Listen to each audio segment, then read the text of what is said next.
শুক্রবার সকাল 10:38 রাজধানী ঢাকাসহ সারা দেশে অনুভূত হয় শক্তিশালী ভূমিকম্প।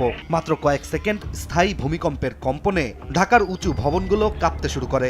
আতঙ্কে মানুষ ঘরবাড়ি ও অফিস থেকে ছুটে নেমে আসে রাজপথে। প্রাথমিক তথ্য অনুযায়ী নরসিংদীর মাধবদী এলাকায় ছিল ভূমিকম্পের উৎপত্তিস্থল। আর বাংলাদেশ আবহাওয়া অধিদপ্তর রিক্টার স্কেলে এটির মাত্রা জানিয়েছে 5.7। অন্যদিকে মার্কিন ভূতাত্ত্বিক জরিপ সংস্থা USGS বলছে বাংলাদেশে অনুভূত ভূমিকম্পের মাত্রা ছিল 5.5 ও গভীরতা মাত্র 10 কিলোমিটার। আর অ্যান্ড্রয়েড আর্থকোয়েক অ্যালার্ট সিস্টেম শনাক্ত করেছে 5.2 মাত্রার কম্পন ঢাকা জুড়ে। ঢাকার মৌচাক, মোহাম্মদপুর, তেজকুনিপাড়া, ধানমন্ডি, মিরপুর, উত্তরা, যাত্রাবাড়ি সহ প্রায় সব এলাকায় মানুষ আকস্মিক ঝাঁকুনিতে রাস্তায় বেরিয়ে আসে।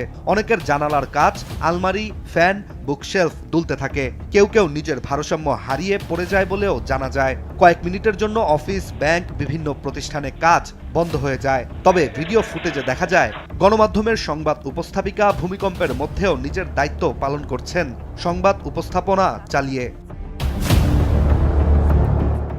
ভূমিকম্পের কম্পন ঢাকায় সবচেয়ে বেশি অনুভূত হলেও ঢাকার বাইরে চাঁদপুর, নীলফামারী, সীতাকুণ্ড, সিরাজগঞ্জ, নারায়ণগঞ্জ, পটুয়াখালী, বগুড়া, বরিশাল, মৌলভীবাজার সহ বিভিন্ন জেলার বাসিন্দারাও একই সময়ে ভূকম্পন অনুভব করেছেন। এছাড়া ভারতের পশ্চিমবঙ্গ, বিশেষ করে কলকাতায়ও ফ্যান, জিনিসপত্র দুলতে থাকে বলে জানা যায় একাধিক গণমাধ্যমের তথ্য অনুযায়ী।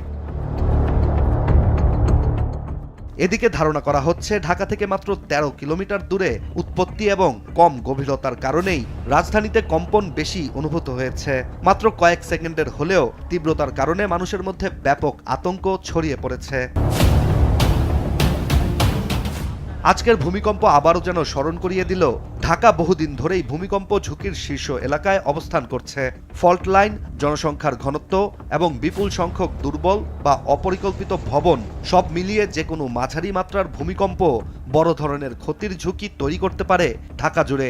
আন্তর্জাতিক ভূমিকম্প মানচিত্র অনুযায়ী ঢাকা সিজমিক জোন 2 বা মাঝারি উচ্চ ঝুঁকির অঞ্চলে অবস্থিত।